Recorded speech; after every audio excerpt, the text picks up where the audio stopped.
Good afternoon. This is Rob from First Session. We connect Canadians with the right therapist for them. I'm the founder, and we are here with another Instagram Live. We have a great topic today talking about mental health in the workplace and in particular a 4-day work week. Before we get started, I would like to provide a land acknowledgement.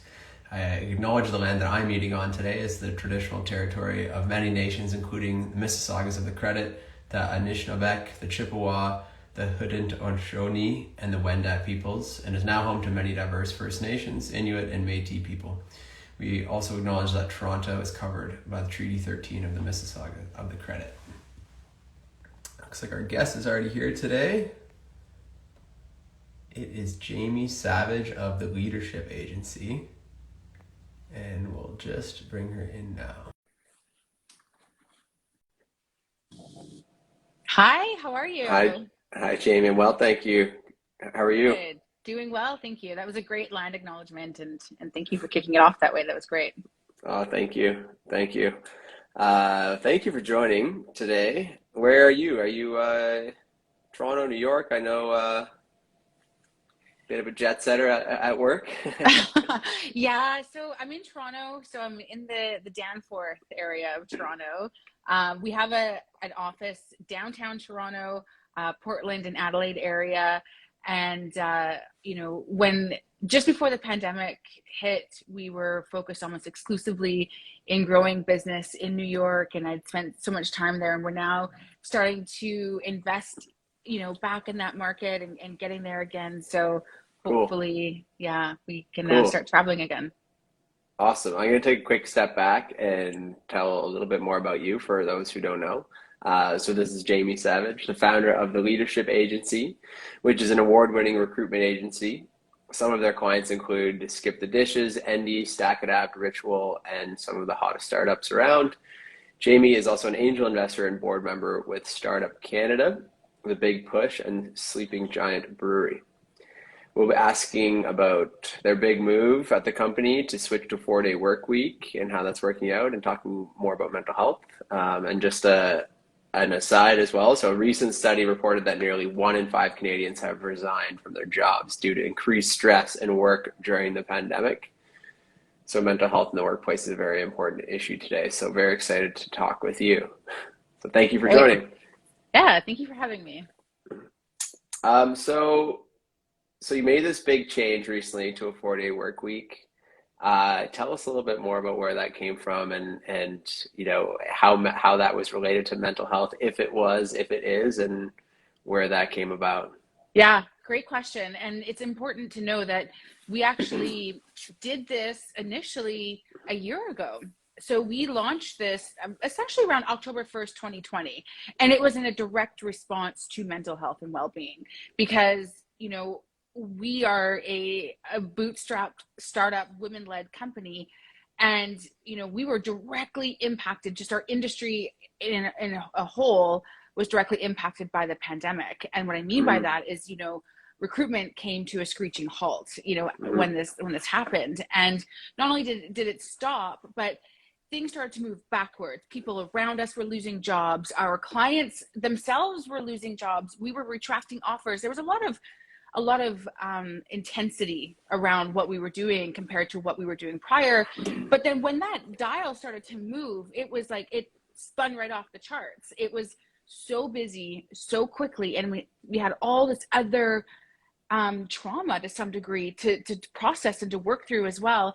And I was feeling burnt out. I was feeling overwhelmed incredibly. And I thought, here I am, the owner of the company. I've created a very safe space for myself and knowing what my limitations are and what my limits are within the company. And I thought, I wonder how the rest of the company is feeling, because I can only assume that if I'm feeling this way, potentially others are too. And so I asked my VP of operations at the time, Elizabeth Tufedzik, I asked her, how are you feeling? How's the team feeling? And it was pretty unanimous that everyone was pretty tired and overwhelmed. And, we were getting emails at 2:00 in the morning on a Monday, at like a Sunday night. And like people were just working so hard, really struggling with that switch from work to personal life.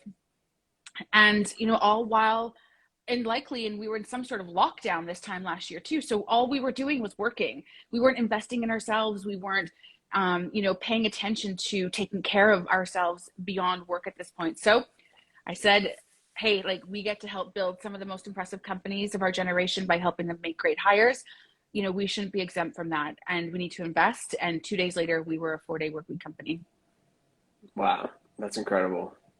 I noticed on your website one of your main selling points is urgency, and I know there's a lot of urgency in this startup world. How do you handle that urgency when you have a 4-day work week? Yeah, so it's an important thing to know about how we do it, because we get asked that a lot from other companies who are looking to implement this or evolve into some sort of flex like schedule. And the truth is, it comes down to communication. One of the tips that I have for other people who are looking to do this is communicate and then over communicate. So when you think that you've locked down your communication strategy, continue to revise it and continue to communicate it again. So what I mean by that is, there's 4 days of the week that we work, incredibly hard. Like, we don't ask our employees to track their time or like report back to us. The job is going to get done, but it's our job as a company to make sure that we've created a safe place for our clients to trust that, and for our team to trust that they can get it done. So making sure that clients know not to expect certain deliverables on Fridays. They could expect them on Monday, Tuesday, Wednesday, and Thursday. And we have this, sort of theory that, like, it's almost like being on call on Fridays. Like, if there's something that, needs to get done, we'll be available to do it. But we manage our time and our timeline expectations with our stakeholders Monday through Thursday. That's amazing. Yeah. And how have you had are you able to lead by example here within your team, or how do you, like, are you working 5, 6, 7 days a week? Yeah, to some degree. So that was actually one of our biggest hurdles. One of the things we had to learn ourselves in the beginning. It took about 3 months for this to be really effective and to be really positive, because we can't determine the difference between good and bad stress, right? So, like, when something really positive happens in your life, it's still stress, right? And so our job as leaders in the company was to lead by example, but it didn't happen right away. We didn't know to do that. So it was a learning curve for us as well. And so creating that emotional security and safety was to really lead by example. Like, if you see your boss or your manager or your leader, your team leader or the owner of the company dialed in on Friday sending emails, you're going to feel like you have to as well. And so I had to learn that, and like I said, communicate and then over communicate. So, like you mentioned in my bio, I'm a board member. I'm a board member in 2 different places. So if I am online and I am dialed in, it's for things outside of the leadership agency typically. So I've had to learn how to communicate that to my team. Mm-hmm. I love that. And so I understand that you're sort of an advocate of therapy as well. Mm-hmm. And I believe that you kind of phrase it as like a journey, and kind of putting in the work in with some respects. Maybe I'm paraphrasing. Mm-hmm. Tell us more about that. And you mentioned that you create a safe space at your company for yourself. How do you create that safe space for others around you?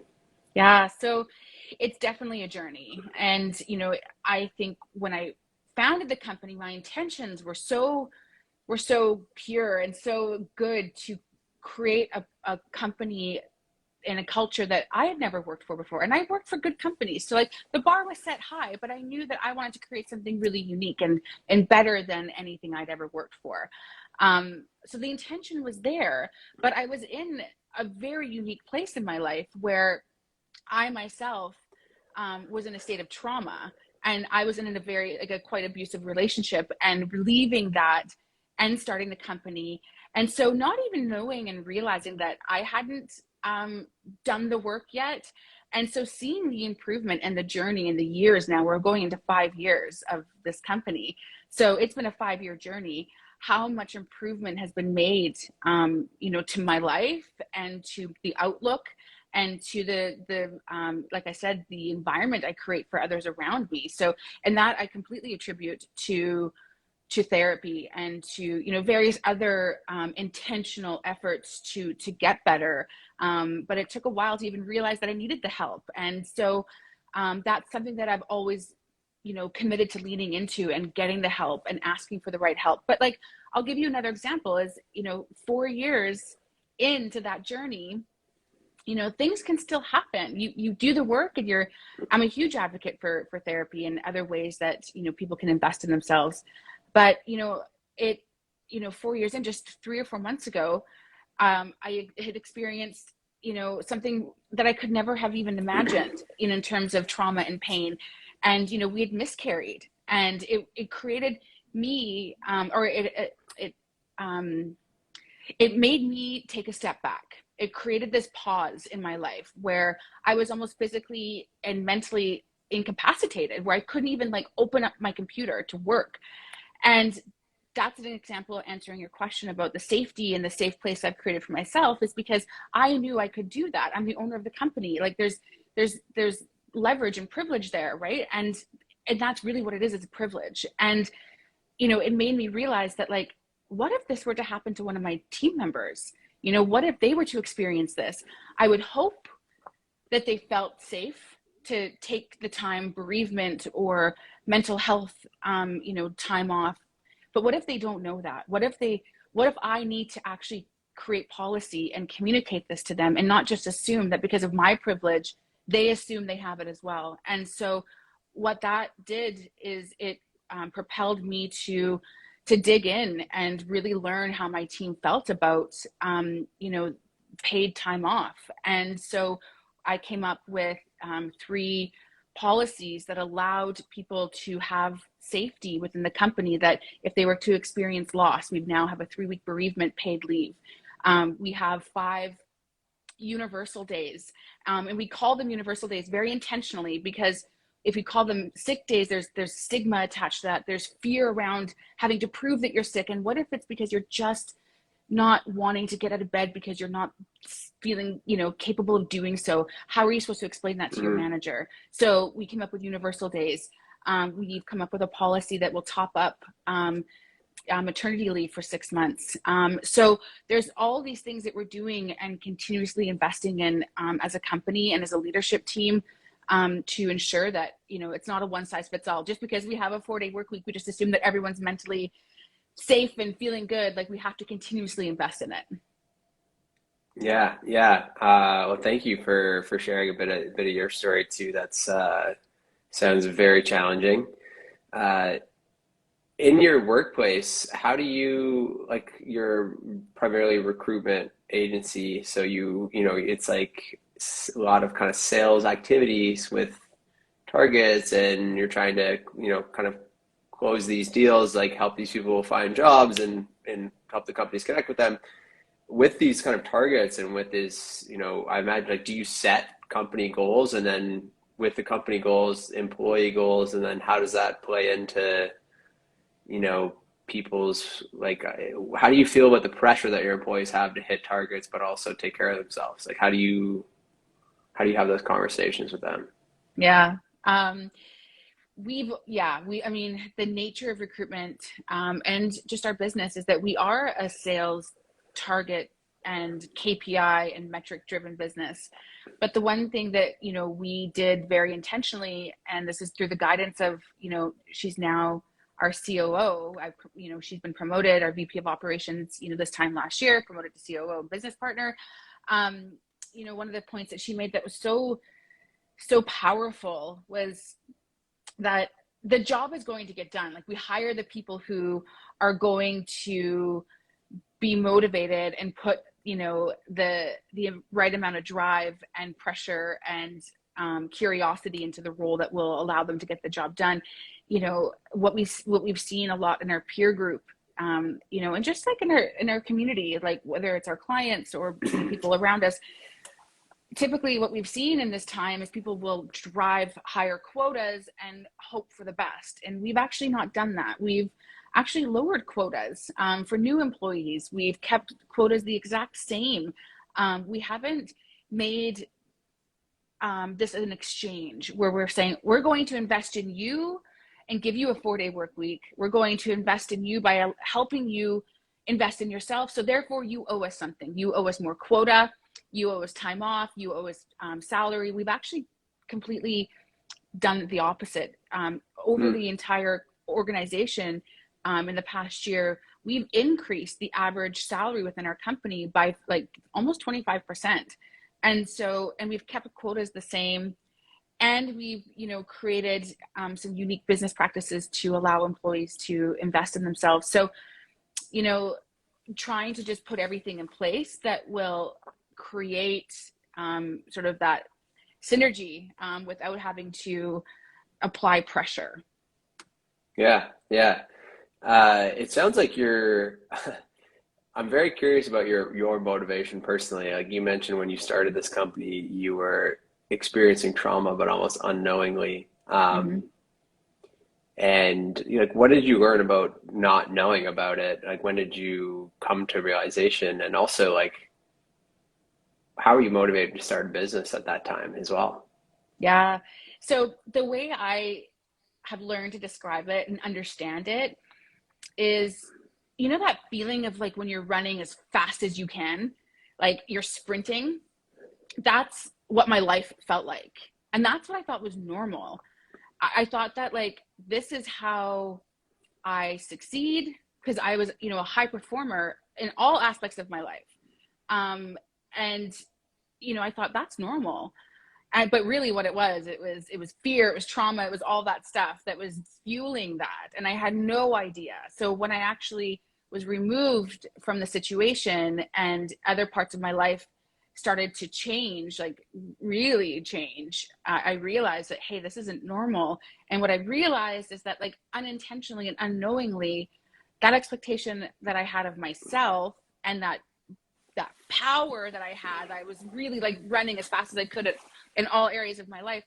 Others saw that and expected that, or thought that I expected that of them, right? So I know now, Mm. looking back from when I started the company to today, seeing my health and my mental health, how that directly impacts the company, because you lead by example, whether knowingly or unknowingly, right? So I didn't even know that that's how I was leading and how I was perceived by others. I just thought that was so normal.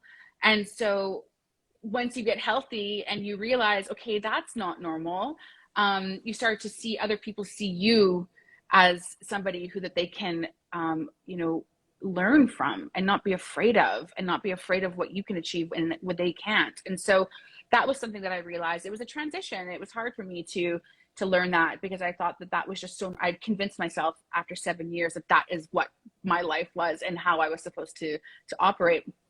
My motivation to start the company, to answer your question, is I was also in an incredibly high performing mentality professionally, right? So like running as fast as I could professionally and running as fast as I could personally as well.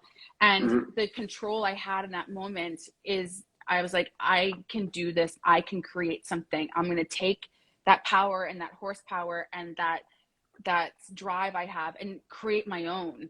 And it was almost like an escape for me to, this is my way of getting out of all of it. And, the relationship took about 10 months afterwards, because I had to make changes, and almost unknowingly doing this somewhat saved me. Like it really did. And I just didn't even know that that's what I was going to get out of it, but I knew I had to make a change, and so thankful that I did. But in terms of what motivates me, is one, I love recruitment. I love what I do. I always have.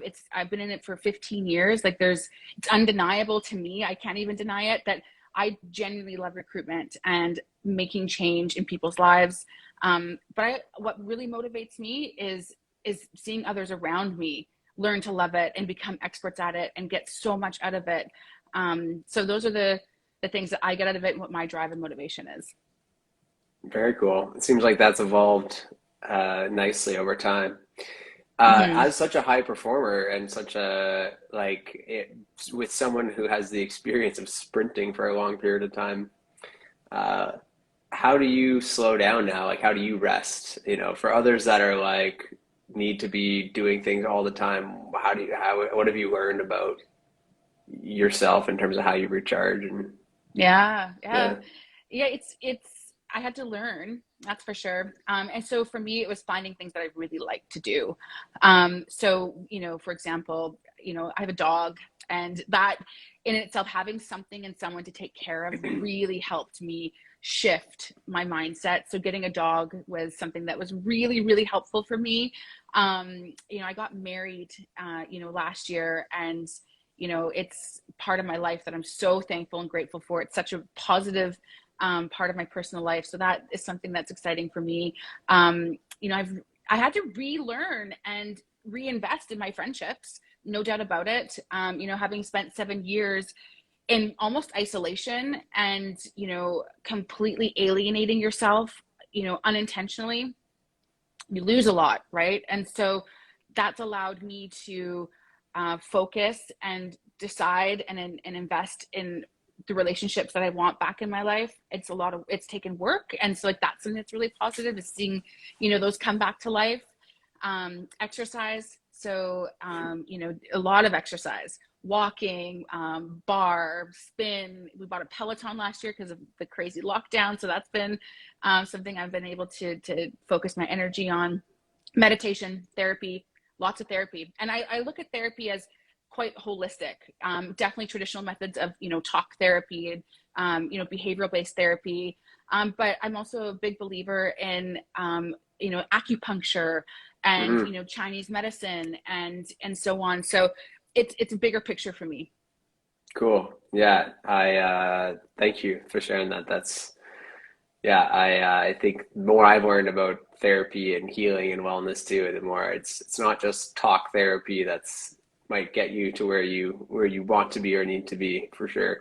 Mm-hmm. Um, and so what like now that you've been so vocal about your company's policies and your leadership here, what do you hope that other businesses, leaders, employees are getting? Where do you want the overall shift to go? Like, what have you?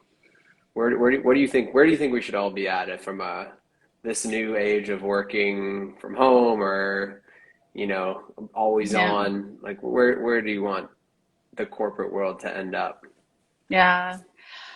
I think from my experiences, I would love to see more entrepreneurs and leaders um, do the work, and really invest in themselves, because I can speak personally to that. Is that, even this time last year, I thought like it's just every day and every so much time in between, one moment to the next, whether it's trauma or positivity, you realize like how much you benefit from doing the work. Like I know that this time last year, I thought that I was like doing a great job and I was doing the work and I was investing in myself. But there's still so much work to be done. And I think that the more work that we do on ourselves as leaders and entrepreneurs, um, the more positivity we can have on others. I've made mistakes. There's no doubt about it. And I learn from them. And so I think you have to be, healthy to do that, to allow yourself that. So I'd like to see that. I'd like to see more entrepreneurs being really vocal about their journeys and their struggles and the investment that they've made in themselves. Because I think that, so much of us, or so many of us think, because we are small business owners or entrepreneurs, we don't have a voice. But I think that the more we speak up and the more of us that speak up, the louder our voices are. And we create a community that is, really powerful. So I'd like to see entrepreneurs do the work. Two, I would like to see there be an evolution. A 4-day work week isn't a one size fits all, and it's not going to solve all of, the important issues at hand. It's not going to automatically make your company like healthy. It's not going to automatically increase your productivity like it did ours, or increase your revenue. It's a piece of the puzzle, and you have to always continue to commit to improving, right? Like we did this a year ago, and it's taken us a year to actually get good at it.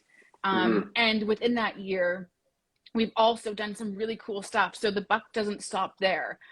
So I think that there needs to be like a great example actually is and I think the movement is happening, but I think we all need to get really loud about it, is like Lululemon, it just invested or announced that they're going to be investing $75 million in social well-being, physical and mental health, over the course of the next few years up until 2025. And so, I mean, those are big budgets. We can't, Mm-hmm. that's a high bar, but that's because that's in their capacity to do so. We all have something we can do, and I think that this needs to be on the table, for all companies on some level. Yeah, that's incredible. Yes, this will be posted on the page. So thank you. It is awesome. I haven't had many conversations with leaders in the business world, so I love the energy you're putting forth. Leadership agency, you're leading by example. Yeah. Any kind of final thoughts on? I mean, the one last thing that I just want to highlight again is where you were saying, which really resonated with me, is that as a leader of a company, as a CEO, like even though you might not think that your employees will kind of emulate your behavior or like that you're leading by example, you really are. And that really stuck with me. I worked for other entrepreneurs and other startups, even if they didn't think that they were influencing me, they were. Yeah. When did you figure that out? And do you think that's still a gap in some leadership?